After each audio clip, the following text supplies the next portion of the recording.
शांति दूत की सुन लो वाणी, शांति दूत की सुन लो वाणी, शांति दूत की सुन लो वाणी, शांति दूत की सुन लो वाणी, शांति दूत की सुन लो वाणी, शांति दूत की सुन लो वाणी। रहेगा नहीं किसी नैन में पानी। लंबे भगवान के इतने घने और इतने काले घुंघराले केस, आप तो फिर भी उनमें वो छल्ला डलवाती हो, क्या बोलते हैं उनको, बालों को ऐसे घूम करवाती हो ना आप लोग, क्या? हाँ वही जो अभी आप कह रहे हैं, मुझे आएगी नहीं वो बोल रहे करवाती हो। भगवान के तो प्राकृतिक थे, बड़े ब्यूटीफुल, काले भुजों में एकदम नागिन की तरह फनफना रहे थे, समझे। पतली कमर थी, एकदम कमर बहुत पतली, और नीली साड़ी पहनी हुई, वो घुंघराले महाराज, वो उनकी चाल ऐसी, सब लोग देखते रहे। वो उनके नैनों में वो कजरा और अधरों पे वो मधुर मुस्कान, मानो पूरी दुनिया को मारने के लिए निकले हो तैयार होकर, इतने सुंदर। तभी तो जिनके हाथ में अमृत था वो देखते ही रहे, आंखें फाड़ते ही रहे, भूल गए कि हमारे हाथ में अमृत है। और बाणी तो क्या गजब की बात है। देवियां जरा ध्यान दें, भगवान कह रहे हैं अरे तुम दिखने में तो बड़े प्रबुद्ध लोग लगते हो, बलवान लोग लगते हो, पर ये तुम बच्चों की तरह लड़ क्यों रहे? अब होश आया हो, देवी जी हमसे बोल रही, अरे अरे देवी जी तुम कौन हो, तुम्हारा नाम क्या है, what is your mobile number? Shut up, what is my mobile number के बच्चे, लड़ क्यों रहे हो? ये पूछा है तुमसे, ये नहीं पूछा है कि हमारा नाम पूछिए और मोबाइल नंबर लीजिए, बताइए ना क्या नाम है आपको, क्या समस्या क्या है? अरे बोले कुछ नहीं, हमारे हाथ में अमृत है और हम सोच रहे हैं पहले हम पिए, पहले हम पिए। अरे बोले एक एक करके सब पी लो। अरे बोले पहले कौन पिएगा, वर्ल्ड रिकॉर्ड तो उसके नाम होगा, पहला नाम किसका आएगा, किसको अमृत मिला, इसलिए पहले पीना है। भगवान बोले तुम ऐसे ही लड़ के मरोगे, तुम लोग मोटी बुद्धि के लोग।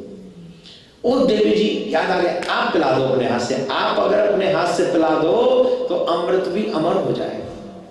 आपके सुंदर सुंदर कर कमलों से अगर ये अमृत पीने का सौभाग्य मिल जाए तो समझिए जिंदगी संवर गई। वाह मेरे ठाकुर जी, तेरी लीला तू ही जाने। ठाकुर जी कह रहे हैं कभी भी सुंदर स्त्रियों पर विश्वास नहीं करना चाहिए। भाई साहब सही कह रहा हूं गलत? मैं नहीं कह रहा, आई एम सॉरी, मैं नहीं कह रहा हूं, मेरे ऊपर शक की नजरों से मत देखो। भगवान कह रहे हैं, स्वयं स्त्री बनकर गए, बोले हे दैत्यो एक बार ध्यान से सुनो, बलवान योद्धाओ, कभी भी सुंदर स्त्री पर भरोसा नहीं करना चाहिए, और तुम अपना अमृत मुझे दे रहे हो। देवियां टेंशन मत लें, भगवान अपना विश्वास जमाने के लिए कह रहे थे। किसके लिए कह रहे थे?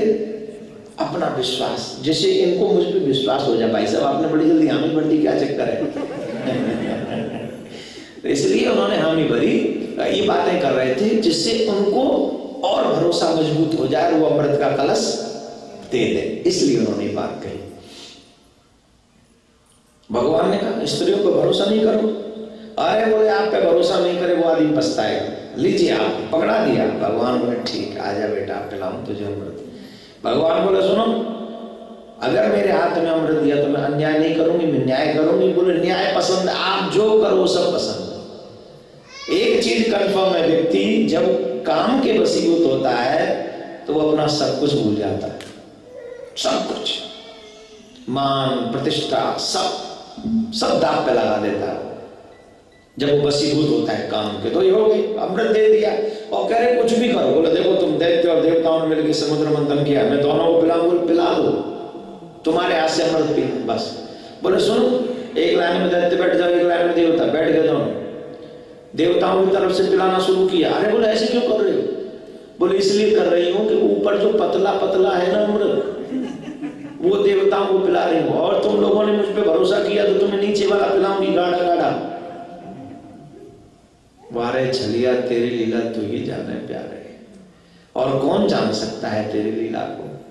अब भगवान पिला रहे, अमृत भी कभी गाढ़ा और पतला होता है, पिला दिया। अब राहु समझ गया इस बात ना, ये कोई पतले गाड़े का चक्कर नहीं, ये तो दुष्ट प्रवृत्ति के लोग हैं, राक्षस लोग, ये नहीं समझेंगे और ये भटक जाएंगे, इनको भटकाऊंगा तो ये भी रह जाएंगे और मैं भी रह जाऊंगा।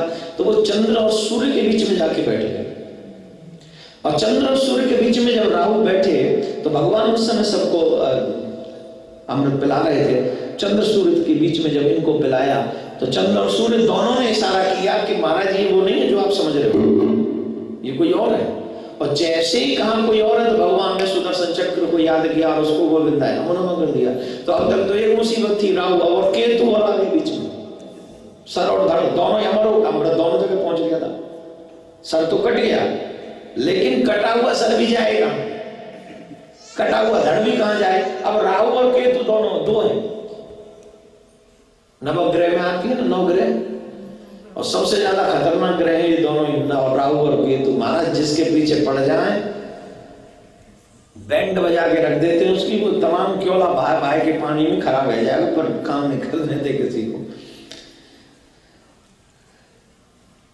2 हो गए राहु और केतु। लेकिन एक और चीज यहाँ पर सीखने को मिलती है, अगर किसी का भला हो रहा हो तो आप उसे रोकिए मत, क्योंकि जब आप किसी का भला होने से रोकते हो तो आपका भी भला हो नहीं सकता।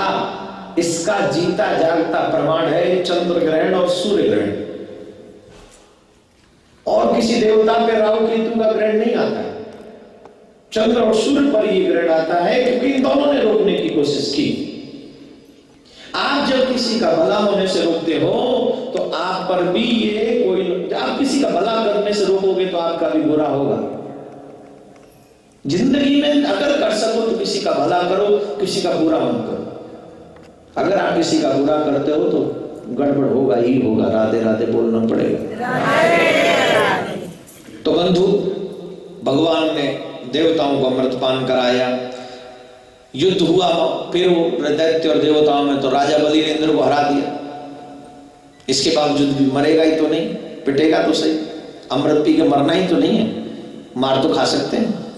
और फिर भागे देवता, अरे भगवान बोले तुम्हारा भला करे, स्वर्ग छीन लिया राजा बलि ने। अब जब राजा बलि ने स्वर्ग छीन लिया तो फिर भगवान के पास गए, त्राहिमाम त्राहिमाम त्राहिमाम। तो भगवान ने कहा चिंता मत करो, हम तुम्हारे लिए कुछ करते हैं। तब भगवान वामन रूप बनकर पहुंचे और राजा बलि के द्वार पर पहुंचे और कहने लगे भिक्षाम देहि भिक्षाम देहि भिक्षाम देहि, हे राजन भिक्षा दो, भिक्षा दो। राजा बलि ने जब वामन भगवान को देखा तो बड़े प्रसन्न हुए, और इतनी सुंदरता उनके मुखमंडल पर, इतनी आभा थी, इतना प्रकाश था। उस प्रकाश को देखकर राजा बलि नतमस्तक हो गए, चरणों में साष्टांग दंडवत की, स्वर्ग का सिंहासन छोड़ दिया और स्वर्ग के सिंहासन पर राजा बलि ने वामन भगवान को बैठाला, चरण प्रक्षालन किया और कहने लगे कहिए प्रभु मैं आपकी क्या सेवा कर सकता हूं। तो राजा बलि से भगवान कहते हैं हमें 3 पग भूमि चाहिए। राजा बलि बोले आप आए किसके पास हो, जरा इस बात पे तो ध्यान दो, मैं स्वर्ग का राजा हूं और आप मुझसे मात्र 3 पग भूमि मांग रहे हो। अरे मेरे जैसे राजा से ज्यादा मांगिए, आप स्वर्ग मांग लीजिए, मैं स्वर्ग दे दूंगा, आप मेरे यहाँ पर आए। भगवान बोले हमें स्वर्ग वाल कुछ नहीं चाहिए, हमें सिर्फ 3 पग भूमि चाहिए, हम संतोषी ब्राह्मण हैं। शुक्राचार्य जी बोले बड़े ब्राह्मण देवता संतोषी हैं, देखें तो सही कौन से संतोषी ब्राह्मण है। भगवान शुक्राचार्य जी ने जब ध्यान रख के देखा तो ये वामन भगवान नहीं है, ये तो विराट भगवान है। राजा बलि को गुरु का काम है चेले को मुसीबत से बचाना, लेकिन गुरु जी भी उसी को बचाते हैं जो चेला हो उस लायक। अब कोई गुरु की माने ना तो गुरु जी कहां से बचाएंगे आप बताइए। जितने भी शिष्य हैं अपने अपने गुरुजनों के, मैं आपसे एक ही प्रार्थना बार बार करता हूं कि आप अपने जीवन में एक संकल्प जरूर कर लीजिए कि हम दुनिया की बात चाहे माने या न माने, लेकिन अपने गुरु की बात नहीं मानेंगे, ऐसा दिन कोई नहीं आएगा। आप ब्लाइंड फेथ करिए अपने गुरु पे, ब्लाइंड फेथ। बोले गुरु क्रोध करें तो बोले नरसिंह समझो, भगवान नरसिंह बनकर आते हैं कि नहीं, वध करते हैं कि नहीं। गुरु लालची हो तो बोले वामन समझो, गुरु थोड़े से प्रेम की बात करते हो तो बोले कृष्ण समझो, और मर्यादा में रहते हो तो बोले राम समझो। मैं नहीं कह रहा हूं, शास्त्र कह रहा हूं, मैं नहीं कह रहा हूं। अगर मेरे ऊपर कोई उंगली मत उठाना, ये हमारे शास्त्र कहते हैं। गुरु में श्रद्धा बनाए रखो और जो मंत्र दिया उसे दुनिया की सबसे बड़ी दौलत समझो।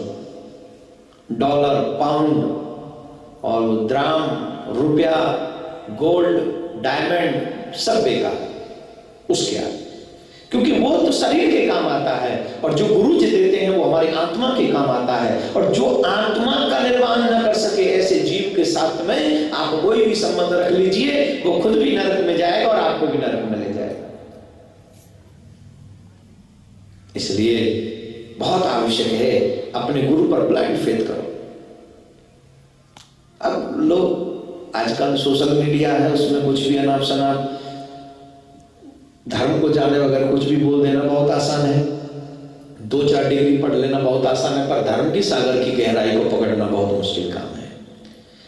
तो राजा बलि जानते, शुक्राचार्य जी जानते मेरा चेला है, अभी फंस रहा है, भगवान चलने आए, तो गुरु का काम है चेले को बचाना। बोले सुनो, ये दान वान देना बंद करो, चलो बंद करो, ये सब नहीं होगा। अरे गुरुजी कमाल कर रहे हैं, गुरुजन तो कहते हैं दान करो दान करो, आप कह रहे हो दान मत करो। अरे बोले हम जो कह रहे हैं वही ठीक है फिलहाल, पर गुरुजी द्वार पर आया हुआ अतिथि निराश होकर चला गया तो सब बेकार हो जाएगा। बोले तू जानता नहीं है, अतिथि नहीं है। कौन है? बोले दाता है, दुनिया भर का, सबको देने वाला है, सबका पेट भरने वाला है, तेरा सब कुछ लेने आए हैं, सब कुछ हरण करने आए हैं तेरा। ओहो, राजा बलि कहने लगे महाराज प्रणाम करता हूं आपके चरणों में, आपने मेरी किस्मत जगा दी। गुरुदेव अगर मैं इनको नहीं दूंगा तो किसको दूंगा? इन्हीं को तो देना चाहिए, क्योंकि दुनिया को देते हैं तो समाप्त होता है और इनको देते हैं तो समाप्त नहीं होता बल्कि बढ़ता है, कई गुना होके वापस मिलता है। और न मिले, गृहस्थी का सबसे बड़ा दायित्व है, गृहस्थी का सबसे बड़ा धर्म है अपने द्वार पर आए हुए अतिथि की पूरी सेवा करें। अपने द्वार पर आए हुए अतिथि संतुष्ट होकर जाए। ये आजकल हम लोग, थोड़ा सा माफ करना, हम लोग गृहस्थी अपने स्वार्थ के हिसाब से धर्म करते हैं। हाँ जी कि ना जी? हाँ जी कि ना जी? धर्मात्मा किसको कहते हैं? जो बुरे वक्त में भी धर्म करना न छोड़े उसे धर्मात्मा कहते हैं। कितनी भी क्रिटिकल कंडीशन हो पर आप अपने धर्म पे डटे रहो। अब मैं ये नहीं कह रहा हूं कि तुम पे कुछ नहीं है तो भी अतिथियों का नहीं, अगर है, अगर 100 भी है ना तो 10 तो लगाए दो अतिथि सेवा में। इससे क्या होगा, तुम्हारे 90 सेफ होते रहेंगे। और अगर 100 का 100 खा गए तो वो तो खत्म ही है फिर 100। राजा बलि को गुरुजी ने बता दिया कि ये वो नहीं है जो तुम समझ रहे हो, ये तुम्हारा सर्वस्व हरण करने के लिए आए हैं। तो राजा बलि कहते हैं महाराज चाहे मेरा सर्वस्व हरण कर ले लेकिन मैं इनको जरूर दूंगा। एक बात बता दूं आपको, कभी देने से भागना मत। इस दुनिया में 2 लाइन है, ये मानव जो है वो 2 लाइनों में खड़ा है। एक मानव वो है जो देने वाली लाइन में खड़ा है, एक मानव वो है जो मांगने वाली लाइन में खड़ा है। कौन सी लाइन में आप खड़ा होना चाहते हो? पर वो तो स्वभाव हमने अपना बनाया ही नहीं। मम्मी से मांगते हैं, पापा से मांगते हैं, भैया से मांगते हैं, इनसे मांगते हैं, उनसे मांगते हैं, भगवान से मांगते हैं, हर जगह जाते हैं, मांगते ही मांगते हैं। देने का स्वभाव तो बनाया ही नहीं हमने। और जब स्वभाव ही नहीं होगा देने का तो देंगे कहां से? और जब देंगे ही नहीं तो फिर मिलेगा कहां से? भैया देंगे ही नहीं तो मिलेगा कहां से? रिटर्न कहां से? देने का मतलब जानते हो क्या है? देने का मतलब है आप वापस पाने वाले दरवाजे खोल रहे हो। कुएं पे गए हो कभी पानी भरने? नहीं गए। कुआं बहुत छोटा सा होता है और लोग उसमें से पानी निकालते हैं। वो जितना पानी निकालते हैं कुआं उतना ही स्वच्छ होता है, उतना ही पानी और आ जाता है उसमें। उस कुएं का पानी समाप्त नहीं होता। कब तक समाप्त नहीं होता? जब तक लोग उसमें से पानी निकालते रहते हैं। और कुएं में से पानी कब समाप्त होता है? बोले जब उसमें से पानी निकालना बंद कर देते, जब उसमें से जल निकालना बंद कर देते। ये मेरी आंखों देखा दृश्य का उदाहरण दे रहा हूं। गांव में मैं जहां रहता था, हमारे घर के लोग जहां हम लोग रहते थे, हमारे घर के आगे और पीछे दोनों ही कुएं थे। आगे भी कुआं था, पीछे भी कुआं था। और दोनों जगह से पानी निकलता था। लेकिन जब से उन कुओं पे से पानी निकालना बंद कर दिया, दोनों कुएं अट गए। अब वो एक बूंद पानी नहीं दोनों में से। तो जब आप जल निकालना बंद कर दोगे तो कुआं सूख जाएगा, और तब तक नहीं सूखेगा जब तक आप जल, तो आपके पास जो भी है, अन्न है, धन है, वस्त्र है, आभूषण है, जब तक आप इनको लेन देन में रखोगे, ये कभी सूखने वाले नहीं है, ये कभी खाली होने वाले नहीं है। बैंक में आप जमा करते हो तो बैंक खाली होती है, लेकिन बैंक में एक साथ जमा कर दो और कभी निकालो ही मत, या निकाल दो एकदम से, चेक दे दो सारे और फिर जमा मत करो, क्या होगा? चेक बाउंस होगा कि नहीं? तो वैसे ही मेरे प्यारे, देने की आदत बनी रहे तब तक तो देने वाले की लाइन में खड़े रहोगे, और देना जैसे ही बंद करोगे और मना करोगे तो बोले फिर मांगने वालों की लाइन में खड़े हो जाओ। प्रमाण है, एक व्यक्ति जा रहे थे, वो 4-5 लोगों के साथ बैठे हुए थे, 4-5 लोग। एक महात्मा जी आए, बेटा कुछ दे दो, कुछ दे दो, कुछ दे दो। अब जेब में हाथ डालो तो जेब में कुछ नहीं था, जेब में हाथ डाला कुछ नहीं है, तो वहां जहां बैठे थे वहीं से एक मुट्ठी मट्टी उठाई और मट्टी उठाकर उनको दे दी। महात्मा जितनी खुशी से आए थे उतनी खुशी से चले गए, लेकिन जो और लोग बैठे हुए थे उन्होंने उसको डांटा, बदतमीज आदमी, अगर तेरे पास कुछ नहीं था तो मना कर देता, मिट्टी देने की क्या जरूरत, तूने महात्मा का अपमान किया? बोले मैंने अपमान नहीं किया। तो क्या किया तूने? बोले आज मेरी जेब में कुछ नहीं था और महात्मा ने मुझसे मांग लिया, और महात्मा ने मुझसे मांग लिया, अगर आज मैं मना कर देता तो मेरे पास जिंदगी भर मना करने का ऑप्शन खुल जाते, दरवाजे खुल जाते। मैंने चाहे मिट्टी उठा के दिया है, लेकिन मैंने अपनी आदत में मना को शुमार नहीं किया है। मैंने मिट्टी उठा के दी है, पर दी है, मना नहीं किया है। इसलिए बंधु, जब भी कोई तुम्हारे द्वार पर अतिथि आए, कोई भी किसी भी प्रकार का, चाहे भोजन की इच्छा लेके आए, चाहे वो जल की इच्छा लेके आए, चाहे वो वस्त्र की इच्छा लेकर आए, जब तक भगवान ने आपको सामर्थ्य दे रखी है, आज करवा चौथ का व्रत भी रखे हैं आप, आज ये सुंदर संकल्प करिए कि हमसे जब तक होता रहेगा, हम अपने हाथों से अपने कुएं से पानी निकालते, उससे क्या होगा? तुम्हारे कुएं के जल की गहराई और बढ़ती चली जाएगी। जिस दिन निकालना बंद कर दोगे उस दिन तुम्हारे कुएं का पानी सूख जाएगा। राजा बलि ने कहा मेरे प्रभु चाहे मेरा सर्वस्व लेने में मना नहीं करूंगा, पर दूंगा जरूर, क्योंकि मेरे द्वार पर आए हैं। द्वार पर आए हुए अतिथि को अगर आप मना कर दें तो जीवन भर के पुण्य ले जाते हैं, और द्वार पर आए हुए अतिथि का अगर हम सम्मान करें और उन्हें जो चाहिए अगर हम दे दें तो हमारे जिंदगी भर के पाप उसी क्षण समाप्त हो जाते हैं, उसी समय समाप्त हो जाते हैं। इतना बड़ा प्रभाव है अतिथि सेवा का। पर कलयुग का जीव है, वो सिर्फ महाराज आ गए 5 रोटी खा गए, महाराज आ गए रुक गए, महाराज आ गए ये हो गए, महाराज को हमने इतना दे दिया, इतना, उसी में लबड़ के वो भूल जाता है कि मैंने जिंदगी में कमा कितना लिया। तुम इतना खाते हो, भगवान का भंडारा कभी समाप्त हुआ है क्या? जवाब दीजिए, हुआ है? तो तुम्हारे घर कोई संत महात्मा आकर एक दिन भोजन कर जाएगा, तुम्हारा भंडारा समाप्त हो जाएगा? अरे हम लोग निकृष्ट लोग हैं जो हमारे घर पे संत महात्मा आना ही नहीं चाहते, और अमेरिका में रहते हो, तुम्हारे यहाँ तो और भी मुश्किल है, क्योंकि तुम बुलाते नहीं और वो तुम्हारे यहाँ बिना बुलाए आते नहीं। बुलाते हो? बुलाते हो? बोले कभी बुलाते हैं साल में 1-2 बार, तो 1 ही 2 बार भगवान से मांगा करो, ज्यादा मत मांगा करो। अरे हाँ, इसमें मुस्कुराने की क्या बात है? जब हमारी देने की हिम्मत नहीं है तो फिर मांगने की हिम्मत हम लोग क्यों जुटा लेते हैं? आपका बेटा आपको जिंदगी भर पूछे ही ना, एक बार दे दे, लो डैडी अपना काम चला लेना, $10,000 रखो, दोबारा मांगना मत। अच्छा लगेगा आपको? अरे तेरा डॉलर नहीं चाहिए, तेरी आवभगत चाहिए, तू रोज आके पूछ लिया कर कैसे हो, ये हो वो हो, ये पूछ लिया कर, इसी से हमारा पेट भर जाएगा। बोलो राधे राधे। तो राजा बलि ने कहा प्रभु मांगिए आपको जो मांगना है।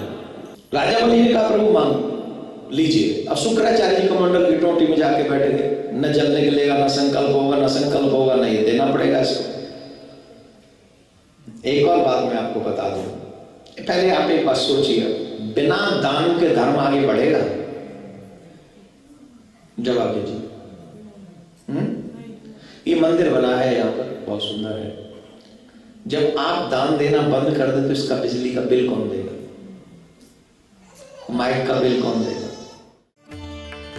पूज्य महाराज श्री का स्वप्न विश्व में शांति और घर घर में भगवान के नाम का वास, इस संकल्प को एक महाअभियान बनाने का बीड़ा उठाया है श्रद्धेय शांति दूत श्री देवकी नंदन ठाकुर जी ने। भौतिकता के दौर में भटक रही युवा पीढ़ी को भी अपने महाअभियान से जोड़कर उनको भी भगवत भक्ति के रस से सराबोर करने का दृढ़ निश्चय किया है महाराज श्री ने। साथ ही विश्व शांति सेवा चैरिटेबल ट्रस्ट महाराज श्री की अध्यक्षता में अंतर्राष्ट्रीय स्तर पर भगवत भक्ति के प्रचार के साथ मानवता की सेवा के लिए भी प्रतिबद्ध है। जरूरतमंदों की सहायता और विषम परिस्थिति में महाराज श्री ने सदैव सबके लिए अपना हाथ बढ़ाया है। आप भी श्रद्धेय शांति दूत श्री देवकी नंदन ठाकुर जी के महाअभियान में अपना पुनीत सहयोग प्रदान कर सकते हैं। फाउंडर मेंबर 5,51,000 रुपए, समिति मेंबर 2,51,000 रुपए, कार्यकारिणी मेंबर 1,21,000 रुपए, सहकार्यकारिणी मेंबर 51,000 रुपए, आजीवन सदस्य 1,100 रुपए। आप अपना सहयोग विश्व शांति सेवा चैरिटेबल ट्रस्ट के भारतीय स्टेट बैंक मथुरा शाखा के खाता संख्या 3088094445 में जमा करा सकते हैं। मासिक पत्रिका शांति संदेश एवं महाराज श्री द्वारा गाए हुए सुंदर सुंदर भजनों की सीडी व श्रीमद् भागवत कथा एवं श्री राम कथा के डीवीडी सेट प्राप्त करने के लिए संपर्क करें। ज्योति music company, Shanti Seva Dham, Jhatikra, Vrindavan road, Vrindavan, Mathura, Uttar Pradesh. Phone number 0735111221, 0735111331। Delhi कार्यालय C5/90, first floor, sector 6, Rohini, Nai Delhi 110085। Phone number 01147564008। Mobile 9212210143। Website www.vssct.com, www.shantisevadham.in। Email info@vssct.com। Twitter dn/ठाकुर/g। Facebook Devki Nandan Thakur ji VSSCT।